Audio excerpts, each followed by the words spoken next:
গোস্ত মনে হয় যে গলার মধ্যে ঢোকে। কি হইছে? লও খাও। খাওয়ানোর টাইমে আবার চেতাচেতি করতেছো কেন লাগা? কোনা এত গোস্ত কেমনে ঢোকে গলা দিয়ে? প্রতিদিন না কল দেখা হচ্ছে খামু না আবার এত গোস্ত করো। খাই তো একটু ভাত তরকারি মাংস একটু গিয়ে সারা তরকারি। কি তরকারি খাও? বাগুন আলু টমেটো সেম এগুলা ঝোলমোল খাও, আলু তরকারি ডিম খাও না। গোস্ত একবারে ডেগলয়ে বইছো দেখি সব। সকালে সন্ধ্যায় দাও গোস্ত, বিকেলে দাও গোস্ত, সকালে পরোটার সাথে দাও গোস্ত। তুমি এই মনে করো যে ভাতের পাতিল দা তরকারি পাতিল এমনি না লইয়া একটা বাটির ভিতরে বাইরে আনতে পারো না? কে বাটির মধ্যে বাইরে কে এরম আসবি? তুমি কি আমার নতুন জামাই নাকি যে ছোট ছোট বাটি করে পরিবেশন করে তোমাকে দিব? মনে করো কুরবানির ঈদ 1 মাস যাইবো এমনি। কেমনে যাবো জানো?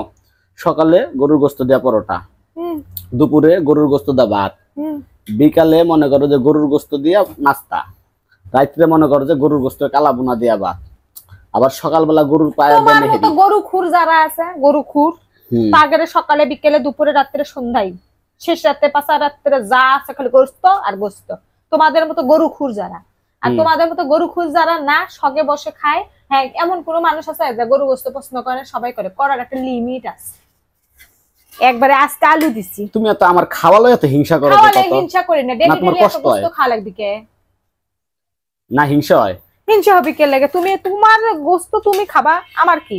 আমার রান্নার কাম রান্নু, কিন্তু একটা খাওয়ার একটা সিস্টেম আছে। ডেলি ডেলি মনে করো খাইলে সব লাগে না। এক পাতিল গোস্ত আমি একলাই খামো আজকে। খা ডালে দি। হ্যাঁ, ডাল ডালে দি দাও। রানছো ঝোল তরকারি রানছো না? 100 হইছে রে। Thank you. আবার ডাইলও আছে লগে, পাতলা ডাইল কি বাগার দাও না? রসুন দিয়া বাগার ছাড়া ডাল রসুন আমি কোন দিন দিছি? রসুন তো বাসে না। রসুন ভাসবি না? ওই যে গার্লফ্রেন্ডের দিন শেষ না রসুন কেমনে একটু বাদামি করে বাজবা। আরে বাবা, একটু কালা কালা বাদামি করছি, সলপল খাসে ফুয়ে গেছে, এন কি বাদামি করে এনে দেখাবো নাকি? সালাদ আনছো পিস করে না? হ্যাঁ, আজকে সালাদ মাক্কা হবে না, আজকে ডাল পাতলা ঝোলের মাংস রি খাও।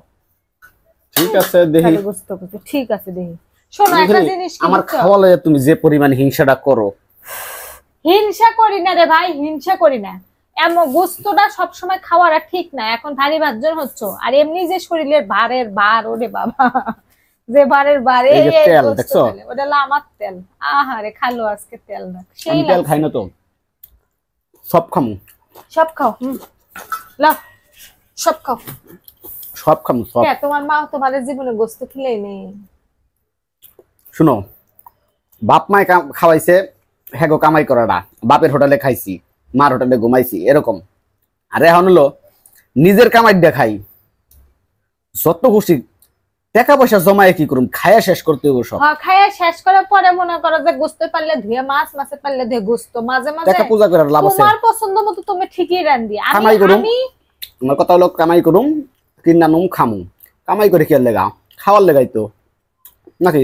খাওয়ার লাগে। এখন বুঝতে হবে যে তুমি যে জিনিসটা পছন্দ করো সেই জিনিসটা আমার পছন্দ নাও হতে পারে। না হলে নাই, না হলে কি নাই? আমি কইছি না কই মাছ আনবা, বত্তা কই মাছ আনবা, কই মাছ বা গুনা আলু দিয়ে ঝোল খাবো। তুমি তোমার কই মাছ আনি, আমার কই মাছ খাওয়া লাগবে না। তুমি খালি মনে করো শেষ, আর আমার চাই থাকবে। সেই রে ঈদের পরে গরু গোশত খাইতারি নাই, আজকে অনেকদিন পর একটু মজা করে খাইতাম। সি এরপরে একদিন 1 কেজি রান্না খেলে না, 1 কেজি মাত্র। ওই আল্লাহ হাফেজ। গরু গোটাল খা।